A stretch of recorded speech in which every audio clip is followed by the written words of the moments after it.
wabarakatuh. Selamat malam teman-teman semua, salam sejahtera untuk kita semua.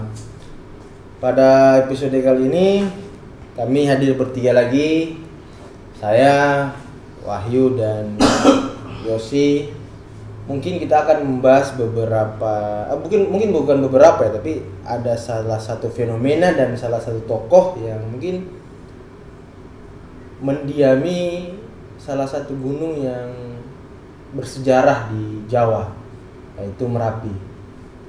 Dan mungkin saya ingin bertanya dulu ke Wahyu karena beberapa minggu ataupun beberapa bulan kemarin ada fenomena yang unik di Merapi yang sempat viral juga. Itu ada cahaya yang di atas puncak Merapi itu. Jadi cahaya ini sempat tertangkap kamera dan viral di media sosial, dan sudah beberapa juga YouTuber yang membahas soal ini. Kalau menurut Wahyu, kira-kira cahaya itu apa, Yuk? Kalau menurut gua itu cahaya itu sebenarnya kayak tanda aja, Mas. Tanda dia udah selesai lah ini kayaknya musibahnya. Musibah Covid ya. Dan bakal ada pesta mungkin ya. Pesta. Itu tanda itu ya. Tanda. Karena cahayanya keren banget gitu. Dia kayak pas di atas pucuk Merapi tuh. Sebesar lidi. Enggak tahu ya, tapi kayak meteor aja gitu. Gede dong. Enggak, maksudnya penggambarannya. Tapi kan kalau dilihat jauh kecil. Kayak lidi kan? Iya. Ya. Itu dia apa namanya?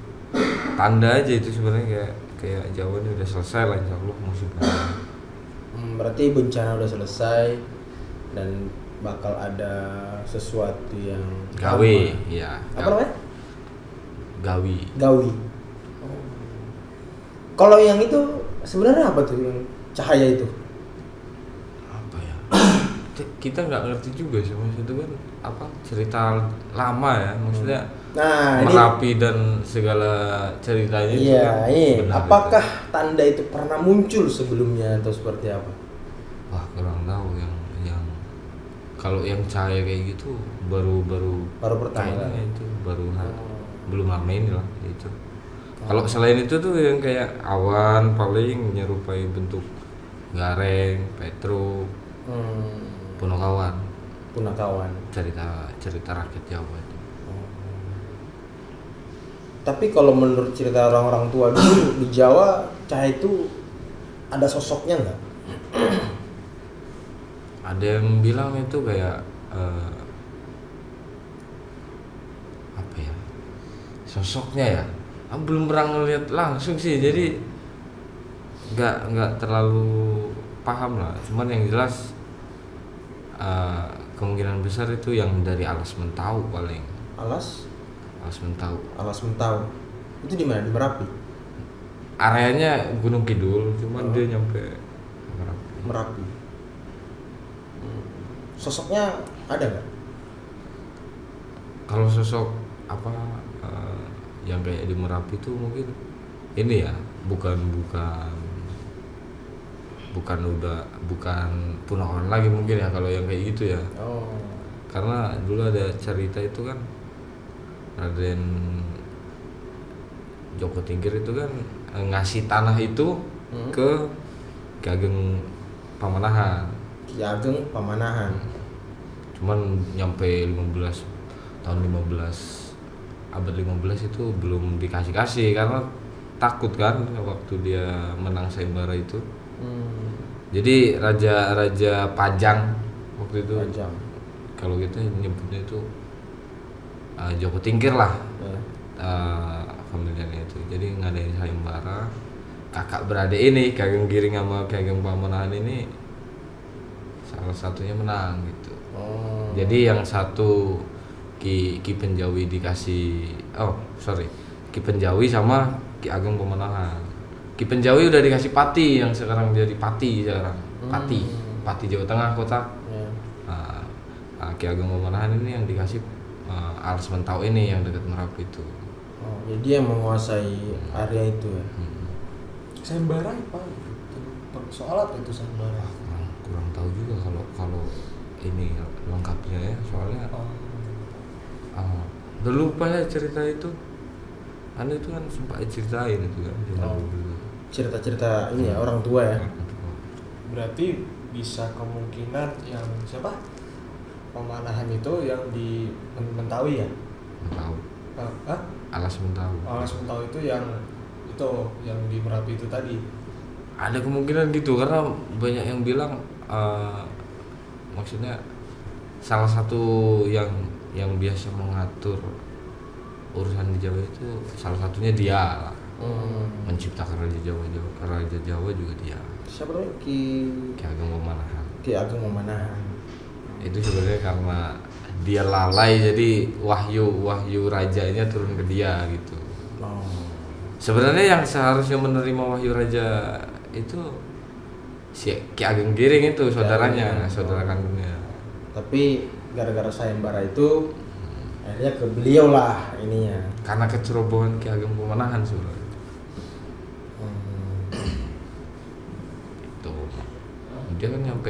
Dia kan legendanya itu Ki Ageng Giring itu bertapa di area Alas Mentau itu yang ada batang pohon mati sama di jalan dulu nih. Ki Ageng Giring ini muridnya Sunan Kalijaga. Oh, Ki Ageng Giring ini muridnya Sunan Kalijaga. Sama adiknya ini adiknya entah kakaknya lupa gue. Ki Ageng Pemanahan ini kakak adik muridnya ini. Iya, muridnya Sunan Kalijaga lah dulu itu. Berarti dari sisi agama sudah Islam berarti ya. Dan beliaulah yang menjadi penguasa ini Merapi ya. Merapi. Sekitaran Merapi lah ya kalau kita bilang ya. Iya. Ada nggak kisah yang menarik dari beliau ini Ki Ageng Giring? Siapa yang kita mau cerita? Ki Ageng Giring atau Ki Ageng Giringnya aja? Ki Ageng Giringnya aja. Ada nggak kisah yang menarik dari Ki Ageng Giring ini? Jadi sempat waktu itu Sunan Kalijaga berpesan ke dia. Dia nanti akan mendapat wahyu gagak emprit. Jadi dia ini kan petani. Suatu saat nanti dari buah yang dihasilkan dia itu turun wahyu raja gagak emprit itu. Gagak emprit. Jadi siapa yang minum buah itu atau makan buah itu tuh nanti bakal menurunkan raja-raja Jawa. Seluruh raja-raja Jawa. Ya, raja-raja Jawa khususnya setelah Mataram Hadiningrat ya, Mataram Islam. Setelah Mataram runtuh, beliau lah nih yang menarik ya ini beliau ya. Apa peran beliau ya. Jadi dia sebagai raja Ki Ageng Giring ini raja juga dia. Akhirnya menjadi raja. Ya, salah satu keturunannya. Karena kan wahyu raja yang dibilang sama Sunan Kalijaga itu di salah satu buah yang dia tanam itu rupanya ada di pohon kelapa. Dia sama kayak gitu. Nanti bakal ada cahaya putih seperti di Merapi itu yang seujung jari. Cuman karena dibilang gagak emprit itu berarti kecilnya itu sama kayak burung gagak sama burung emprit. Buahnya ini dia kalau kita lihat dari jauh gini. Itu filosofinya ya. Jadi rupanya wahyu itu turun di pohon kelapa. Di salah satu buahnya lah. Ki Ageng Giring itu keluar ada urusan, rupanya saudara ini kausan, jadi diminum buah kelapa itu. Yang seharusnya diminum sama Ki Ageng Giring ini diminum sama saudaranya. Ya, saudaranya. Akhirnya saudaranya lah yang pertama jadi raja. Iya, keturunannya dia lah. Keren juga ya. Nah ini saya sih pengen nanya tapi pertanyaan saya selalu agak ini sih. Ada aja. Ada nggak hubungan Ki Ageng Giring ini dengan Sabdo Palon, dengan Eyang Semar, Ada nggak hubungan mereka nih atau hubungan antar spiritual dan segala macam? Karena kan ibaratnya kalau beliau yang menciptakan raja-raja, nah, sebelum beliau ini kan banyak tokoh-tokoh yang besar di Jawa. Nah, apakah ada hubungan beliau dengan ini? Selain hubungan dia dengan Sunan Kalijaga ya, ada nggak hubungan beliau ini? Jadi kalau semenjak Sunan Kalijaga itu, Ki Ageng Giring ini apa ya?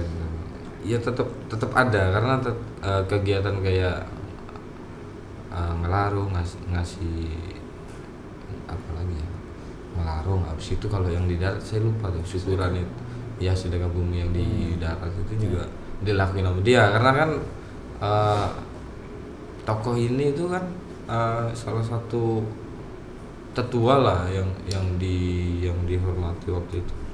Jadi tetap ada hubungannya, cuman kalau memang urusan yang aslinya kan udah selesai sama Syekh Subakir itu kan. Iya, selesai. Tinggal melanjutkan lah, maksudnya itu tadi perjanjiannya. Beberapa perjanjian yang harus dilakuin. Iya. Ya paling itu aja, dia meneruskan yang diperintahkan Syekh Subakir aja. Maksudnya perjanjian Sabdo Pala nama Syekh Subakir aja. Iya, yang dibawa sama dia ya. Yang dibawa sama dia. Ada nggak hubungannya beberapa fenomena-fenomena alam atau bencana alam khususnya di Merapi dengan beliau ini? Kalau itu kemungkinan kurang tahu persisnya ya, maksudnya dia ini akan muncul atau enggak, karena di desa Sodo itu ada juga makamnya itu. Desa apa? Sodo. Sodo. Ya itu tadi gara-gara Wahyu sebesar lidi, jadi namanya diganti desa Sodo. Oh. Sodo itu kan lidi. Itu. Jadi paling fenomena itu yang berkait dengan Ki Ageng Giring paling apa? Jarang sih, karena yang sering keluar justru malah bukan dia. Kalau kata orang-orang tua dulu, ceritanya. Malah siapa yang sering muncul? Yaitu apa? Yang kisah-kisah Jawa yang 4 saudara ini, Punokawan ini yang sering keluar. Iya, karena memang nama Ki Ageng Giring ini jarang ada di media, jarang ada yang ceritain. Iya. Dan ada nggak pesan dari beliau yang mau diceritain? Maksudnya hal-hal apa yang mau diceritain dari kehidupannya gitu? Dia sih apa? Itu karena dia petani ya, ini apa sih bahasa Indonesia? Penderes nira yang bikin gula-gula itu. Oh. Kerjaan dia itu. Jadi nama lain dia juga Ki Panderes kalau di desa sekitar itu ya. Oh, nama hari-harinya lah ya. Nama hari-harinya. Kalau untuk pesan sebenarnya sama aja Mas, maksudnya menanamkan kebaikan gitu. Bentar. Berarti Ki Ageng Giring ini kalau bisa saya bilang tokoh yang dilupakan lah ya mungkin ya. Kalau ini bedanya orang-orang Jawa yang di sana ya. Kalau di internet jarang cerita ya. Jarang ya. Cuman kalau dia kayak warga sekitar ziarah ke makamnya itu masih banyak Mas. Oh. Makamnya itu keramat, bahkan sampai ada pondok pesantren dibikin atas nama Ki Ageng Giring 3 ini. Oh, ada pondok pesantren ya? Di desa Sodo itu, di Gunung Kidul. Berarti memang tokoh penting dia ya. Cuma nggak terlalu dikenal di ya, kalau masyarakat setempat itu jarang. Nah, ini mohon maaf nih sebelumnya nih ada agak komen mungkin agak menjerumus. Ki Giring, Sabdo Palon, terus Eyang Semar. Nah, ini kan salah satu yang memang tadi dibilang benar-benar fenomenal banget. Apakah 3 tokoh ini pernah bertemu, pernah berdiskusi baik secara fisik ataupun non fisik? Kalau dari apa? Dari pemikiran gua kemungkinan pernah, karena kayak misal Eyang Semar ini kan sebelum dia kan dikisahkan sama Sunan Kalijaga tuh. Betul. Dikisahkan Lu sama bilang Eyang Semar langsung langsung 2 kali jantung gua ini. Iya, nggak apa-apa. Jadi itu kan dikisahkan sama Sunan Kalijaga waktu dia menyebarkan ajaran Islam itu. Jadi kemungkinan kalau ketemu nggak bisa memastikan, cuman kalau kayak dia lebih gimana ya? Ntar dulu, saya pilih kata-kata. Kaitannya dengan yang semua mungkin ada karena dia kan salah satu pemangku di Mataram Hadiningrat dulu kan. Jadi tiap kerajaan di Jawa pasti kemungkinan besar ada hubungan sama Sabdopala kalau enggak yang Semar. Sama lu gampang gua karena ya itu tadi Mataram Islam itu kan sebelum jadi Ngayogyakarta Hadiningrat sama Surakarta Hadiningrat itu kan satu sebenarnya. Satu kerajaan. Surakarta Hadiningrat sama Ngayogyakarta Hadiningrat itu jadi satu sebenarnya Mataram Islam itu. Cuman karena apa pecah jadi 2 ya tadi jadi kerajaan Surakarta sama kerajaan Yogyakarta. Jadi kemungkinan hubungannya ada. Karena sampai sekarang pun kayak kerajaan Yogyakarta itu kan masih kental dengan adat Jawanya juga gitu. Jadi kemungkinan masih ada hubungannya gitu.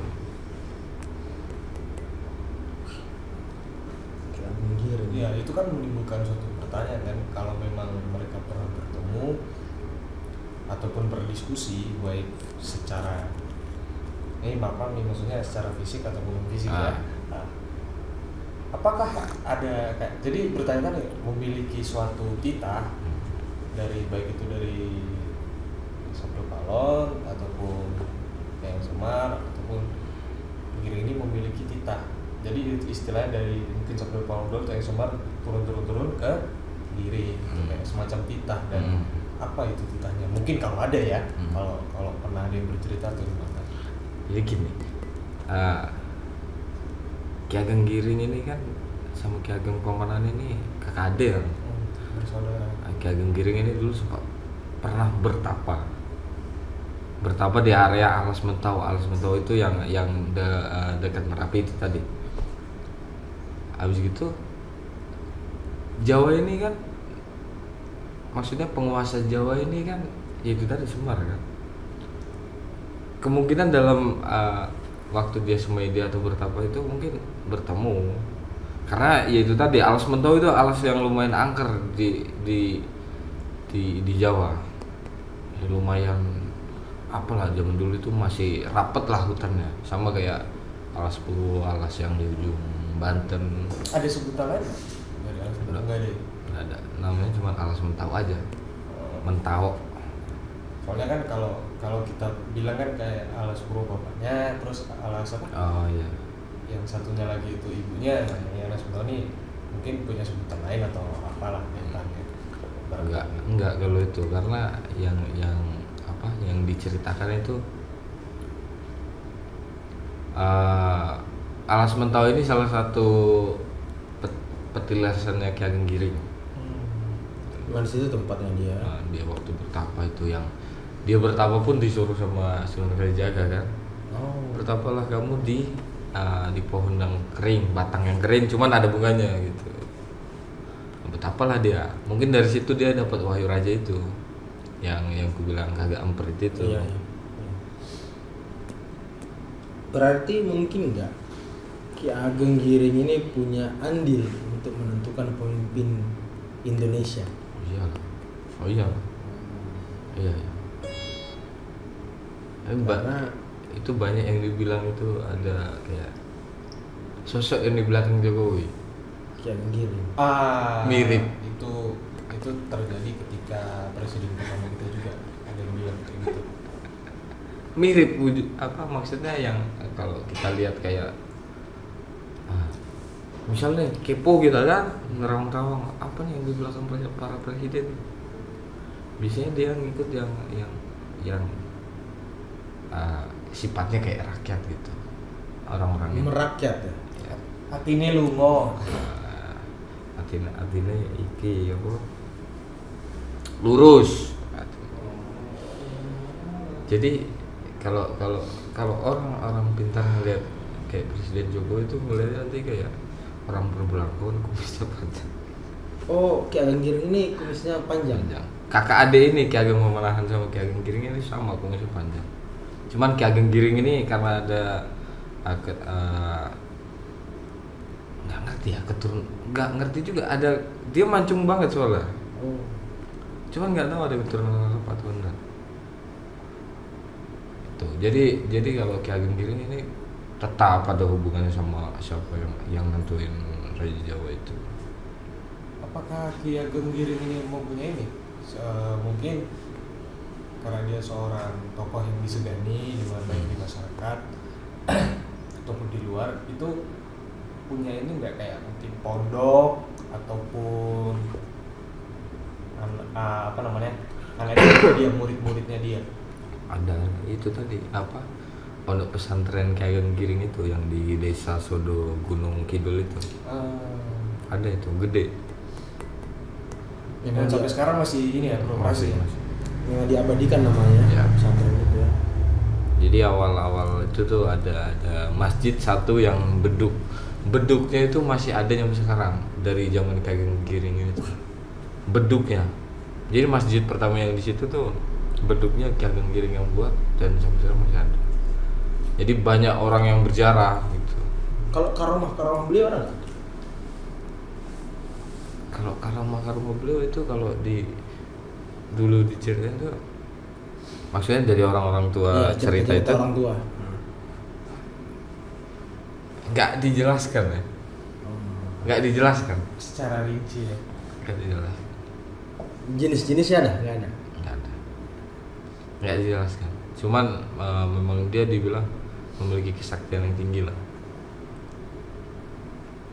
Dan tokoh-tokoh spiritual tahu beliau ya. Tahu pasti tahu. Nah, Tapi yang jadi pertanyaan, kenapa jarang yang mengangkat kisah-kisah beliau ya?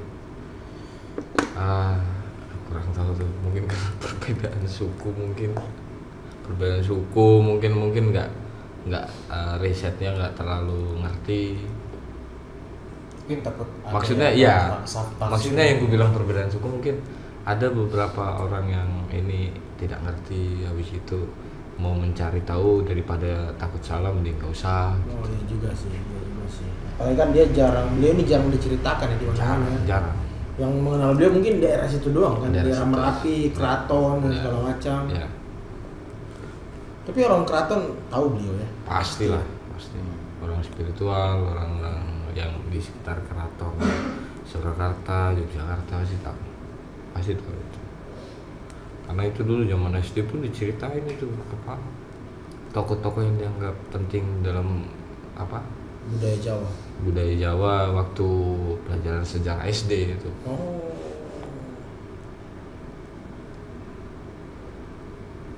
Tapi lambat laun itu sih ya sebenarnya kisah-kisah seperti itu harus diceritakan ya kepada anak-anak kita ya, untuk mengambil sisi kesatriaan beliau, sisi positifnya lah. Ya. Karena kan tokoh-tokoh ini pasti punya kelebihan kan. Bagaimana kepribadiannya, bagaimana dia berlaku ke masyarakat. Ya. Itu yang penting sebenarnya.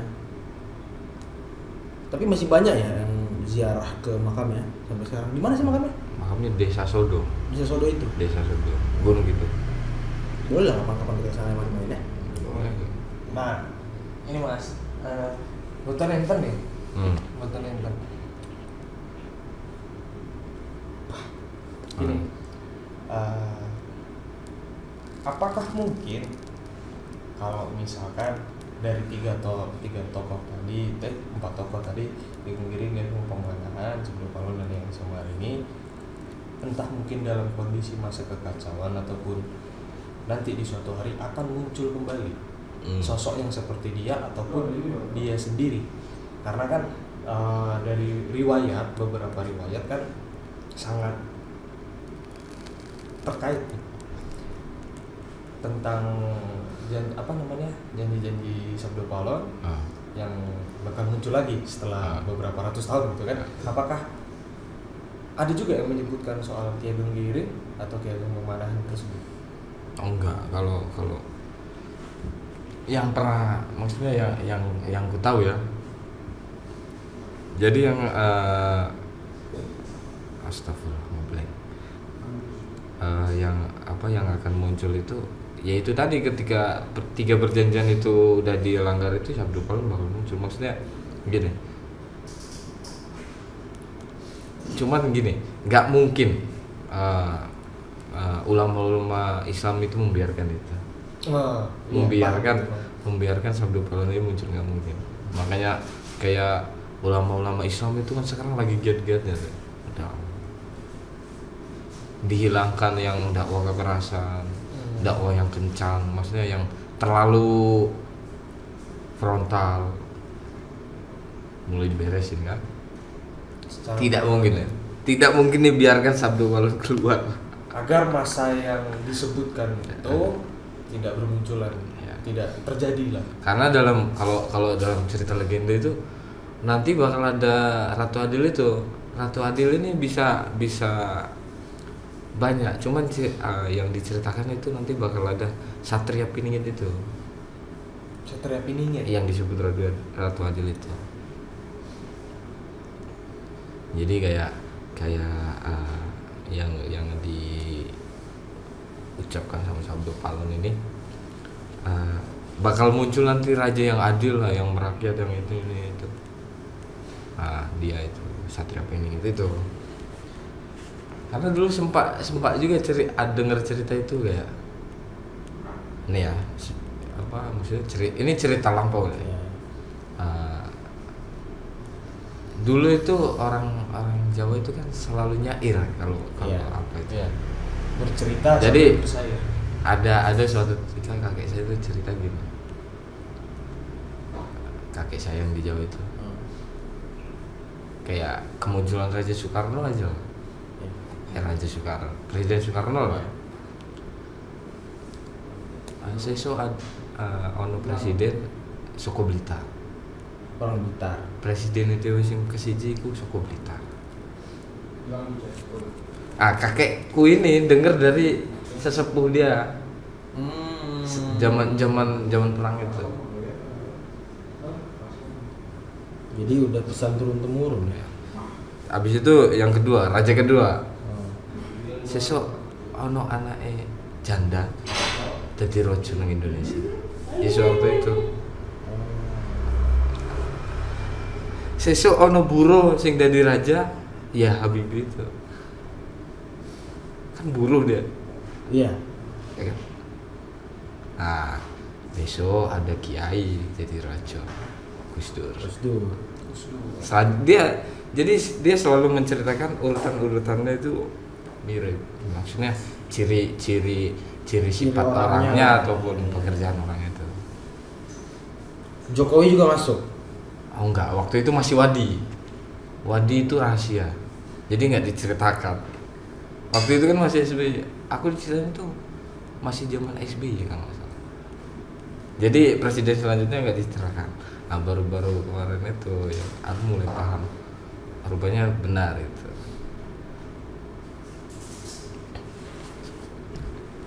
Prediksi namanya. Prediksi. Jadi memang orang-orang tua dulu tuh instingnya mungkin yang kuat ya. Iya. Instingnya.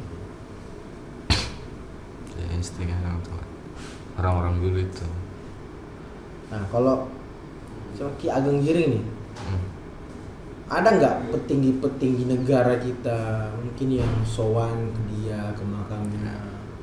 Ada. Rata-rata semua sowan ke sana. Mungkin yang pengen jadi presiden mungkin sowan ke sana. Ada. Kan? Ada juga.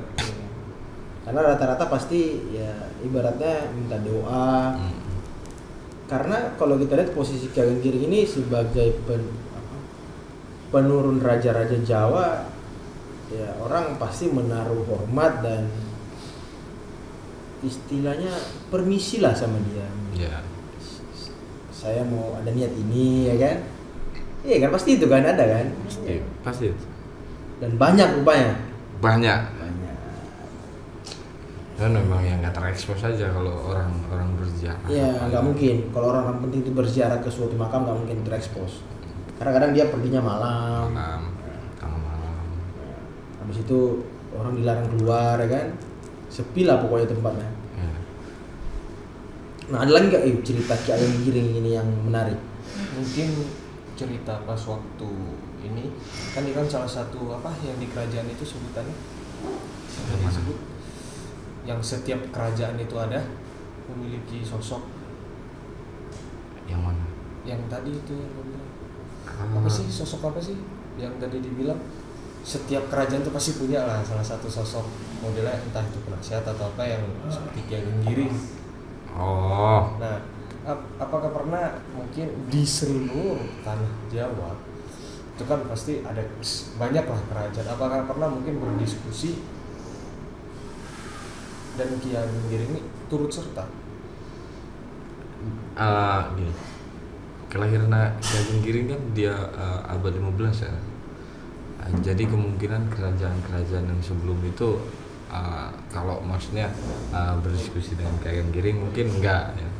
Tapi kalau setiap kerajaan di Jawa pasti punya penasehat, pasti ada, pasti punya.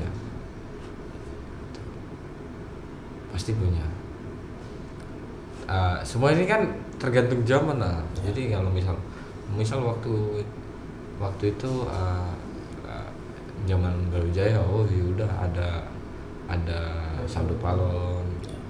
Habis itu setelah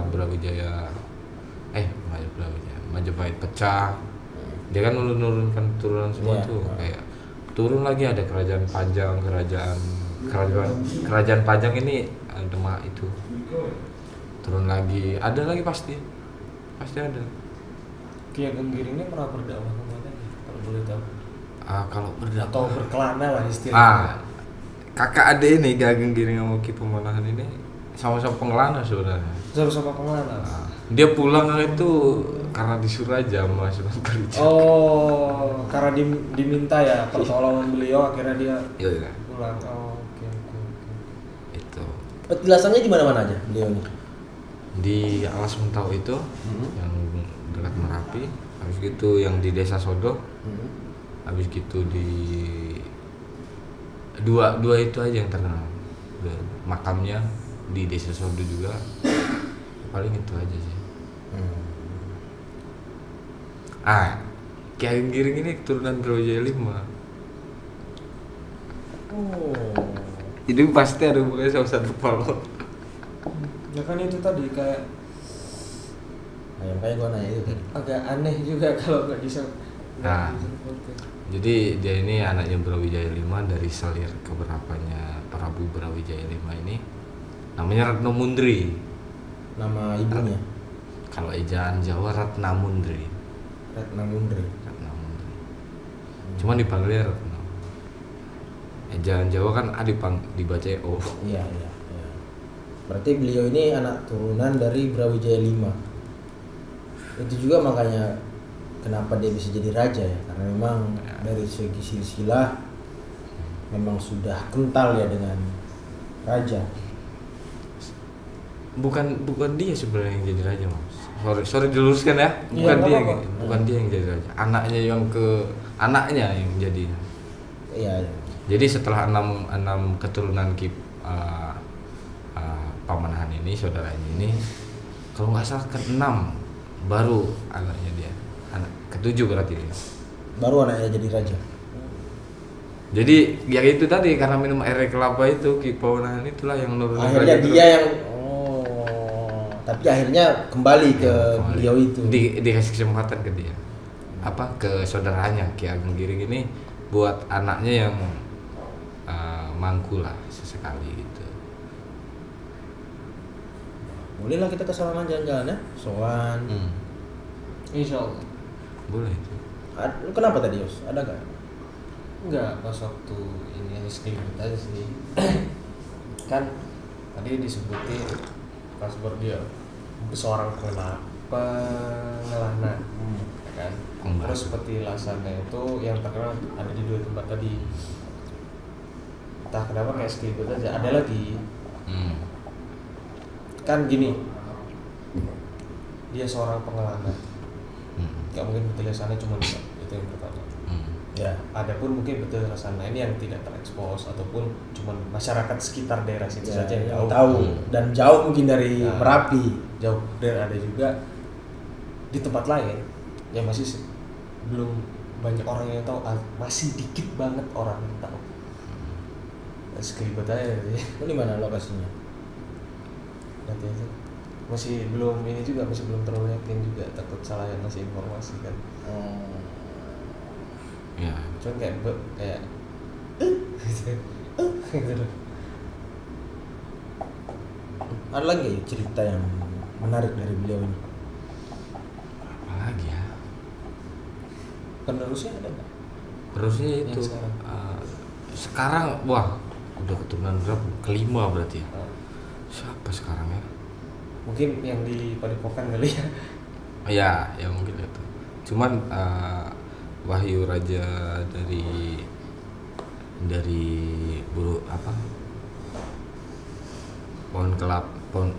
Buah kelapa yang dari Gagak Emprit itu udah diteruskan sama Raja Jogja 2016. Nah, Jadi ada satu ini yang udah ditunaikan lah sama Raja Yogyakarta. Jadi sudah Banyak di berita kok. Itu kalau nggak salah Wahyu Raja yang terakhir itu dituntaskan oleh dia. Dituntaskan. Ditunaikan lah. Ya, ditunaikan oleh dia.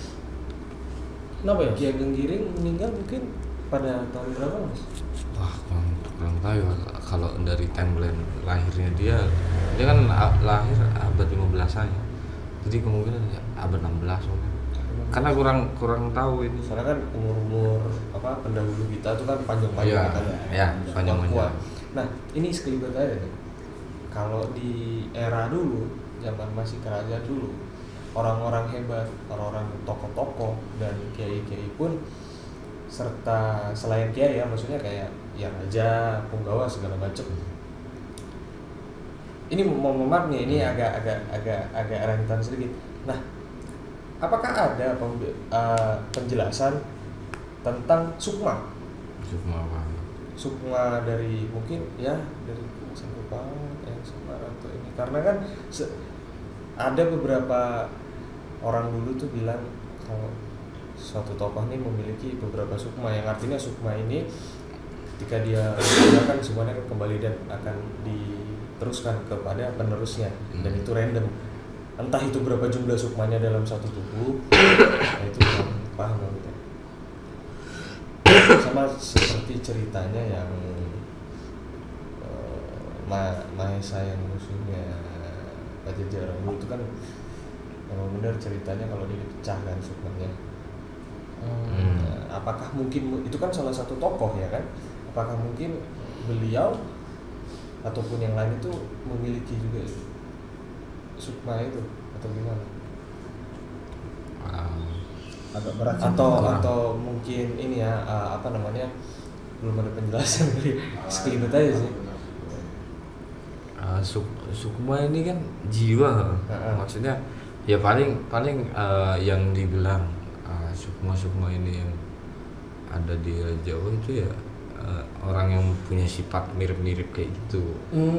Sebenarnya yang dibilang itu sukma itu ya itu tadi apa, misal kayak raja ini sifatnya bijaksana, habis itu arif, baik, budinya luhur gitu. Mungkin pasti dari sendirinya kayak misal mau menurunkan raja gitu. Kayak sekarang ini kan Sultan Hamengkubuwono 10 apa 11 sih? 11 kayaknya. 10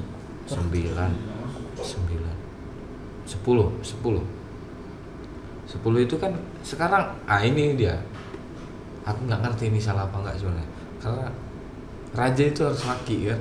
Nah, ini baru pertama kali GKR Mangkubumi itu cewek.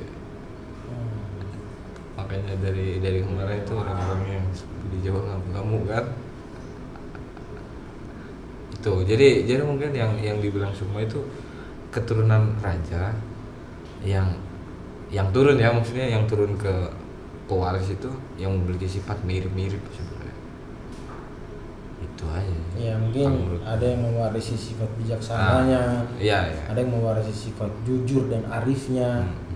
Ya mungkin masing-masing keturunannya punya sifat yang mewakili beliau lah. Mungkin ringkasnya kayak gitu ya. Karena kan nggak mungkin satu orang mewarisi semuanya gitu. Nah, mungkin karena agak berat dari sisi amalan, dari sisi kebiasaannya itu kan, sifat itu kan biasanya muncul dari kebiasaan orang yang dilakukan. Entah itu dia bertapa, entah itu dia beribadah, taatnya seperti apa. Nah, itu, dan orang-orang sekarang kayaknya agak berat untuk melakukan hal itu lagi. Beda zaman, apalagi sekarang dengan gempuran teknologi yang besar, tontonan yang tidak mendidik. Ya, beda lah, jauh. Jadi mewakili lah, mungkin ada yang mewarisi ibadahnya kencang, ada yang mewarisi sisi spiritualnya. Ya itulah soal sukma itu kan. Nah, Ki Ageng Giring ini berarti sudah ada yang pernah jadi raja di Jawa ya? Khususnya di zaman pasca inilah, di zaman pasca kemerdekaan kita lah. Ya. Sudah ada ya? Sama saudaranya sudah ada juga ya, sudah selesai berarti ya? Sudah selesai, sudah ditutup. Sudah ditunaikan. Sudah ditunaikan. Saya sih tadi mau nanya soal perseteruan Keraton Solo, tapi agak sensitif tuh. Nggak usah lah. Kalau itu agak sensitif karena gue yakin ada hubungannya pasti bukan pasti, tapi mungkin ada hubungannya ke sana, tapi nggak usah kita bahas karena perseteruan ini agak sensitif. Ya. Sensitif sekali kalau yang ini. Iya, bukan ranah kita buat ngomong itu. Bukan ranah gitu. Iya. Kita fokus aja ke Ki Ageng Giring ini ya. Tapi kan ada pertanyaan di soal itu. Ada. Karena pasti bakal bermasalah kita nantinya. Karena kita bukan siapa-siapa ya kan. Ya. Nah, sekarang ini Ki Ageng Giring ini gue mau hubungkan nih, berarti cahaya yang di Merapi itu kemungkinan itu adalah tanda dari Ki Ageng Giring. Mungkinkah beliau sedang mencari pemimpin Indonesia ke depan? Wah, aku nggak ngerti tuh kalau itu ya. Maksudnya kebetulan tahun politik pula. Ya. Nggak ngerti juga, cuman itu kan karena cahaya itu kan muncul pas momennya. Ya. Pas momennya. Rata-rata kayak gitu maksudnya. Dan yang gua dengar dari Om Ho ya dia sempat ngomong kalau itu salah satu tanda bahwa bakal ada pesta gitu. Iya. Entah itu pesta demokrasi atau apa, jelas pesta. Dan pesta yang dekat ya pesta demokrasi. Dan cahaya itu nanti bakal mendatangi katanya ya orang yang akan memimpin gitu. Dia akan mencari siapa sosok yang akan duduk nanti. Itu gimana tanggapan? Setuju sih ya. Jadi benar ya. Jadi sekarang Ki Ageng Giring ini sedang ini ya. Ya, dan raja-raja Jawa dulu sedang bermusyawarah mungkin ya. Iya, betul.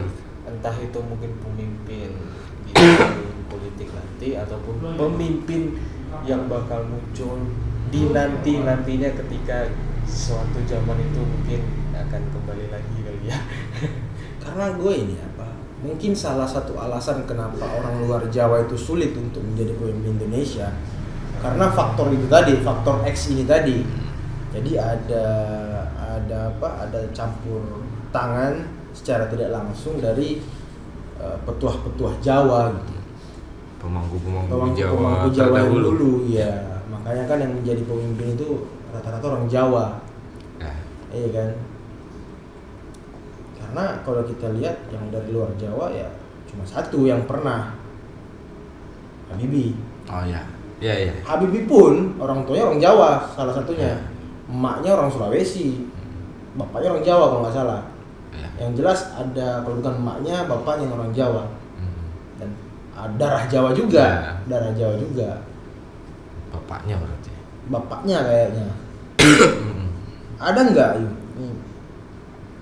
Bener nggak sih emang susah orang luar Jawa jadi presiden? Aku kurang setuju sih kalau itu ya. Kurang setuju. Kurang setuju. Ada kemungkinan ya? Ada kemungkinan lah, pastilah. Sebenarnya sama, kemungkinannya sama tiap entah itu mau suku apa sebenarnya sama. Karena pemangku ini ngelihat juga orang-orang. Ya, dia kan ngelihat sifat juga. Ya. Karena kalau kita dengar cerita dari Presiden awal Soekarno, memang dia kental dengan sisi spiritual ke petua-petua Jawa.